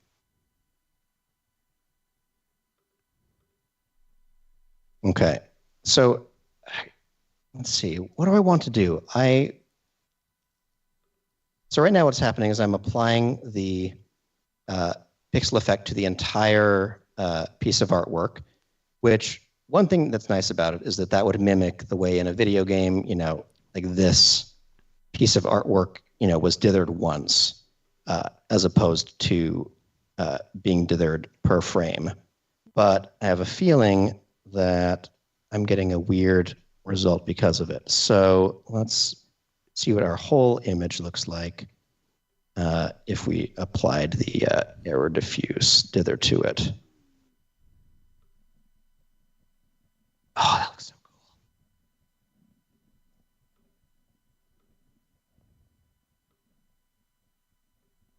cool. Okay, let's turn up the posterized levels to, okay, so 12 is pretty generous. That's almost like giving me back all of my colors. And when I actually just look at it on our preview screen, I can see hardly any stylization happening to it. Just for kicks, let me try the ordered dither just to see if that is more fun. Okay, that's definitely another distinct look. I think I really do like the error pattern as opposed to the ordered. We're going to go with that. We're going to do this. Let's try it quarter resolution. Corridor resolution? Corridor resolution. Where's our corridor? Did it drop? Corridor already did it. Second time it's come up on this episode. I think I retired it.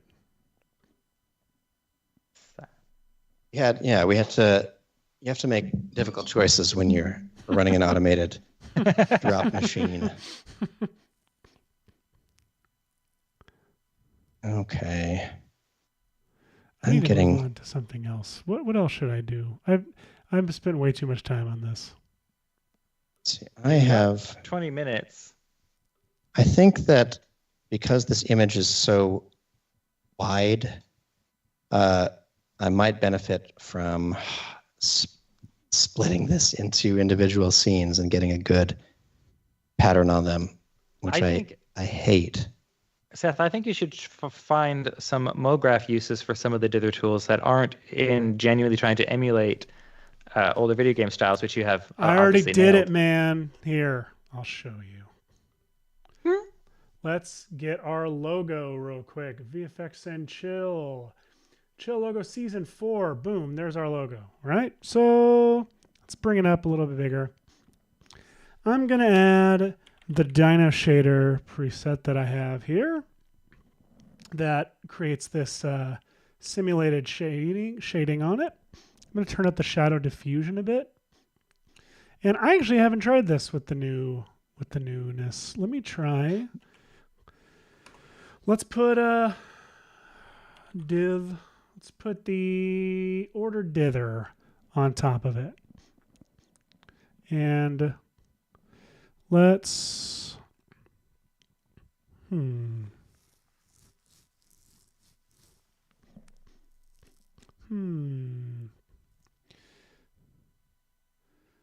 a very interesting. So what if I turn down the rim light settings, the rim light brightness just a hair, or increase the darkness on the Increase the darkness. Increase the darkness. Here we go. This is the kind of stuff I was doing on season 2 graphics, where I'd be getting. Maybe if I turn up the. Let me just highlight everything and collapse it all, and then open just the ordered dither. Set this to a quarter, maybe. It's like too much, but I'm trying to make it show on the thing. But if I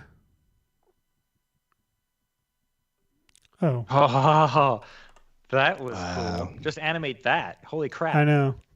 It actually is a Look cool at that. effect. Now we're getting something really cool, which is like this very subtle shading that's happening. Why don't I actually? Hola, Bruno. You're not too late. You got 15 minutes left of the show. Then you can go back and watch the beginning. Heck yeah.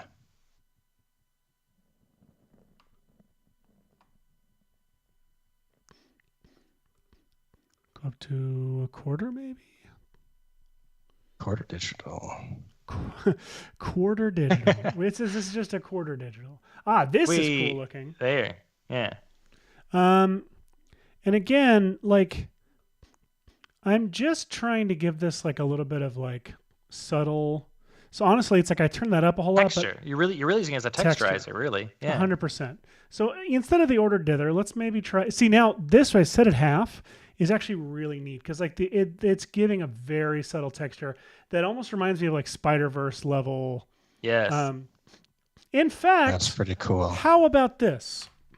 How about it? I've got this shading on it. Let's do the halftone dither on it. Let's looks cool. The halftone dither again. Hit printer. Mm-hmm. No. What do I want? Let's do dither size. I'm just thinking, I haven't actually messed with this one a whole lot.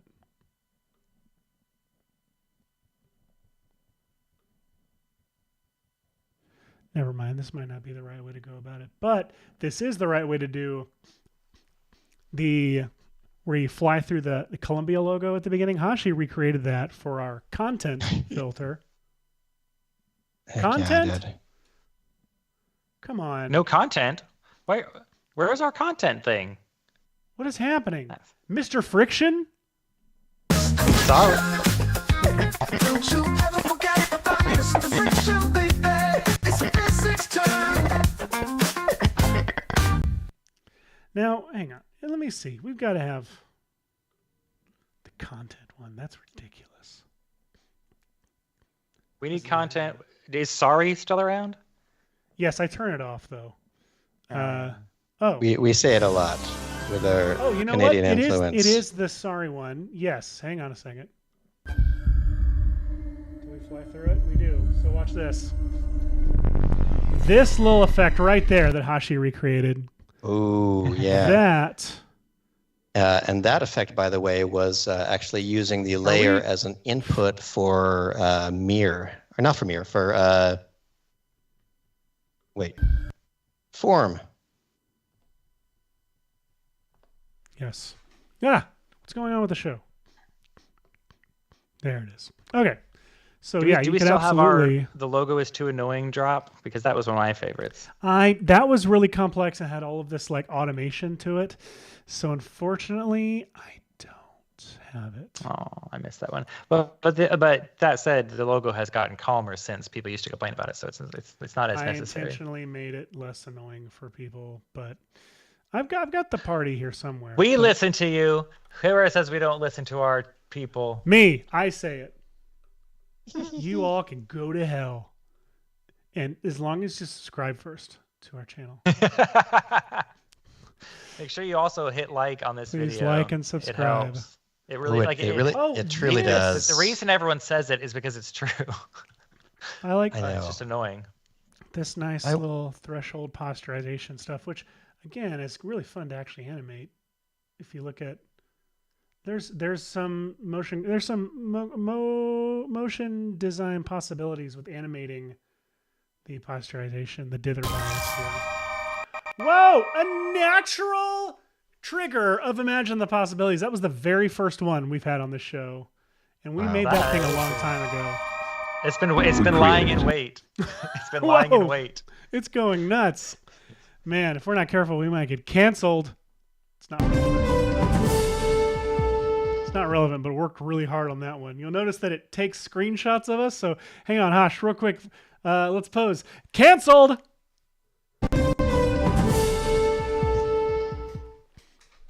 I was so mad. Again, back then. so much work went into that idiot.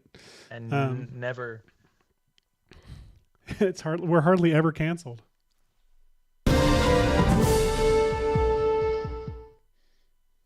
Goodness. What have you signed up for, everybody?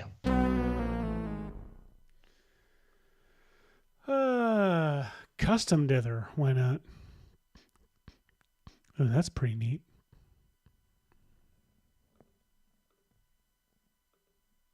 I don't know what I'm doing. We didn't talk about custom dither. We talked about all the other dithers. Oh, yeah. Custom dither is a cool one. It is. I've been scared to use it for some reason. Here, maybe I can use custom dither over here and what I'm doing. Okay, I got my background. I got a adjustment layer on top of it. I'm going to apply custom dither. And look at that. See, it solved my problems. Just like the others, you can choose the resolution that it'll be outputting at and your posterization level.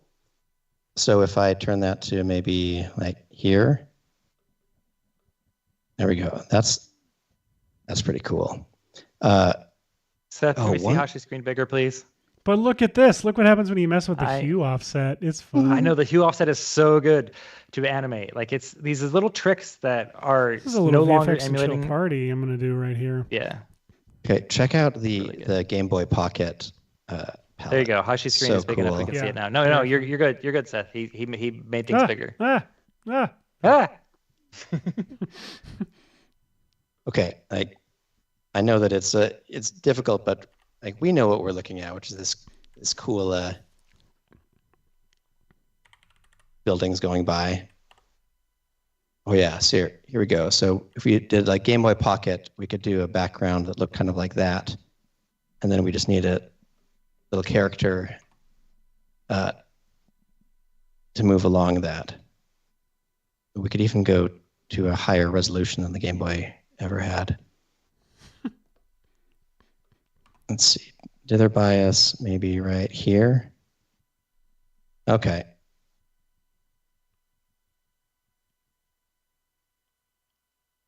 Goodness. Okay, so we've got this. Okay, I don't like that it's the dither pattern moves, or rather that each frame is redithering itself, and I just can't think of a fast way to do this unless. Will it work if I apply the effect to the whole thing? Oh, I messed it up. Tried applying my. Oh, so don't apply it to 16,000 pixel wide things, I guess. Depending on the size of your GPU. If your GPU's got enough memory, go for it. But Hashi's running a very. Go for it. Anyway, Hashi's running a very old. Size of your. Yep. GPU. Okay. Say GPU. I might be triggering it now. Oh, okay. We have Smudge the cat here with us right now. Say hello, Smudge. No, I thought you were using like a term, like some kind of art term that I didn't know. We have Smudged the cat. Smudge the cat. Hey, Smudge. So what we're gonna do here is we're gonna smudge the cat, as they say in the business. Oh, you're right. You're right. I know we're broadcasting an hour later. Oh, was the cat complaining? Mm-hmm. Yeah, I had a pet I had to take out earlier as well. I don't mean like take out. Wow, like, I had to take out earlier. Take out. Dead. To the great outdoors. It's the great outdoor. Is that no? It's not a Stephen Curtis Chapman song. Never mind. Sorry. Ignore me. Goodness. I always do. It's true. It's like the Hulk. It's my secret. My secret is I'm always ignoring you. Doesn't roll off the tongue the same way, but we'll workshop it. Okay, Singing in the Rain, Panorama. Okay.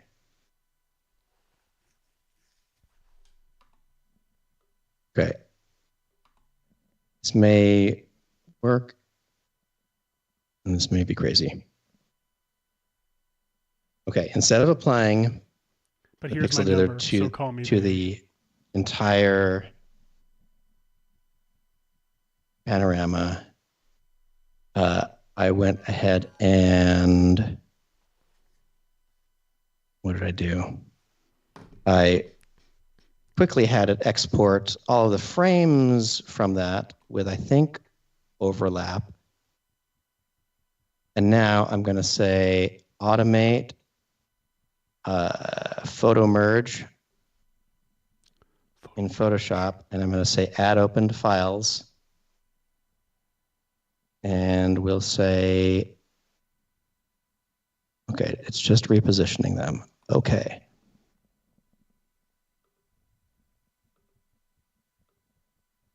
This should totally work. You said that in such a cut to way. Yeah. Cut to narrator's like, it didn't work. Goodness. Okay. Or it was like a cue Ron Howard. Like Ron Howard heard it somewhere and leaped. It didn't.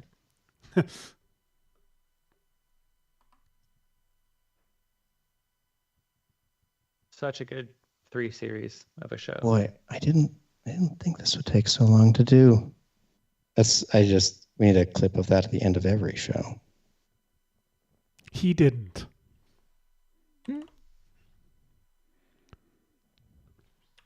All right, Justin Leduc wants to know, Seth, what's your longest Wordle streak?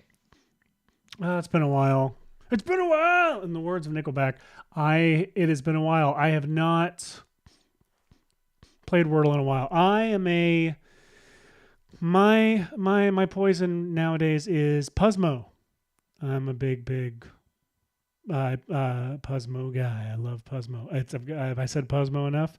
Puzzmo.com, which sounds a lot like Zombocom, if you're not familiar with Zombo.com.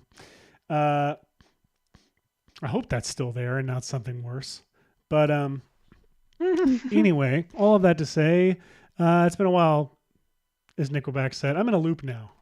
So Puzzmo, and I do play Connections a lot. And Connections is great. I love Connections.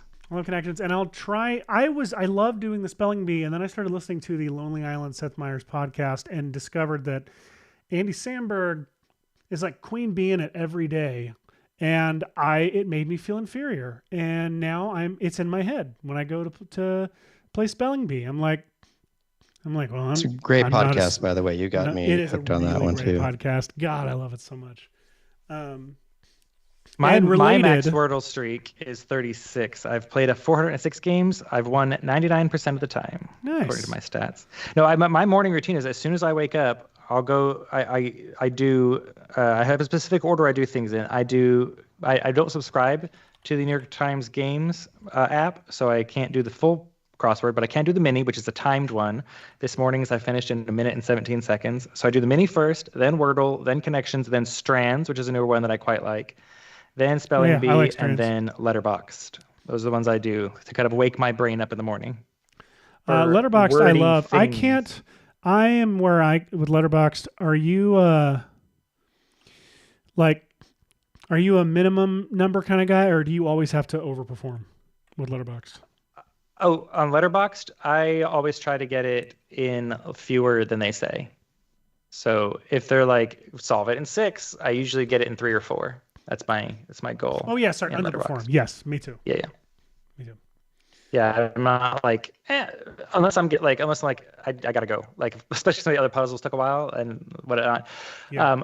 While we're off topic, Andy Wedblack is asking, all you have really good sounding mics. I'm starting a podcast using OBS, but don't know what I'm doing. Do you have simple mic setups? I have a very simple mic setup. Wait. Shure. You didn't give me a chance to answer. Shure mic. No. I'm just giving my quickie. Sorry. My mic setup is very simple. It's just a USB cord running into my laptop, and it just goes out. But Seth and Hashi are significantly more complicated, especially if you'll watch the episode where it was just Hashi and me a couple weeks back.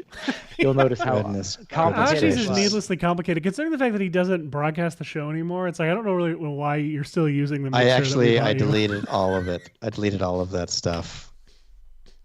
Deleted real life gear? Deleted real life gear. No, what I did was I wanted to be able during the show to occasionally send system sounds to the show. So if I was playing a video, I could optionally say, play that video's sound. And if I didn't want to, I wanted to be able to say, don't send my sound without having to disconnect from the screen, from the stream, doing all that stuff. But yeah, it wasn't worth it in the end. I didn't share sound often enough. But you will randomly share it in meetings and. Oh, I do love to share that I'm shopping for spring sound effects or something during a meeting. I'm sure we talked about it on the show, but my favorite thing is the idea of one of my favorite fears of mine, anxiety, like things that I have, is the idea of like shopping for sound effects during a meeting and that audio being sent to the meeting. The idea of just glass shattering sound effects, like being the people in a meeting being subjected to just glass after glass shattering while I am stone faced. Oh, when I used to work in an office, it was just like 2 of us, then 3 of us, then 7 of us after a while. And the time someone would be trying to find a sound effect without wearing their headphones accidentally, or they have their headphones on, but for some reason have it switched to desktop speakers instead of headphone speakers. But because it's loud enough, they can hear it through headphones. They don't realize it's not through headphones. Yeah, no thanks. I can't remember if you told your story on the show or if you want to. I am not positive which one. Seth, you've run through some amazing color options, and then you keep going. You've had some great ones. I do, because I'm really hard to please. And because I'm trying to find this perfect thing to where the font screams you're dead, but the colors scream it's a cop game you're going to get to play hours of. And so you want it to, Oh, you want it to be like a blue, like a Mai Tai. Yeah, it's like there's some part of me that wants it to be like this tropical game. There's other part of me that wants it to be like tropical game set in Chicago? Yeah, tropical game set in Chicago. Speaking of, my wife and I went on a trip to Chicago a few weeks ago and went to every we went to a bunch of restaurants from the Bear because we're dorks, and it was wonderful. What? Well, dorks maybe it just knew what else my wife and I did on the trip, and it just knew. It just knew. Nailed it. Nope. Anyway. I mean, the definition of a dork I know. If we know what it is, but does my computer know? I don't think a computer knows. For those not knowing. Don't say it. Don't say it. No, they just can Google. They can Google and find out that it's a whale's. Or Bing it. Or Bing it. Ooh, this is actually kind of cool. Even though it screams you're dead in a way that I didn't really want it to, but I honestly, this is just like a relaxing thing to me. Is just cycle through color palettes. It really kind of is, and I do love that this plugin suddenly made accessible all of these types of palettes right within Photoshop, because within After Effects, because I'm not a palettes kind of guy, but I do love getting to see them and stuff. We all love getting to see them. I think I had it perfectly with this color palette, to be completely honest. So maybe I just need to revert back to this. So let's grab these. I know that we're running a little into overtime here. But we started late, so it's okay if we go a little long. You're right, but I forgot that I've not been paying attention since we changed the game this week. Oh yeah, we did. What am I trying to do? I'm trying to say time, freeze frame, and let's crop this down. Crop to region of interest, and then let's put call that the umbrella. I don't know why I think that I'll get this done in time. I guess I feel close. I don't know. To me? Position. Never closer. I thought we had a drop for close. Do we not? No, that was close.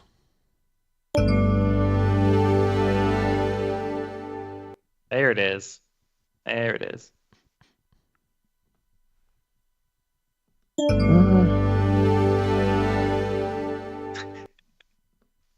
Goodness. Hashi, you're getting pretty good there. Let's see. I feel like I'm pretty close. Okay. Be at right here. Okay, I've just got to get a rotation of this thing going. How many rotations is it per one? So it's 2 rotations during this time period.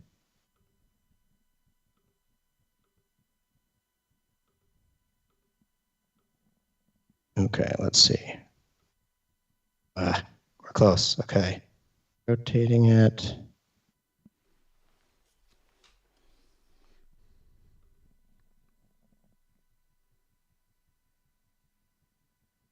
Okay, what am I trying to get to? To there.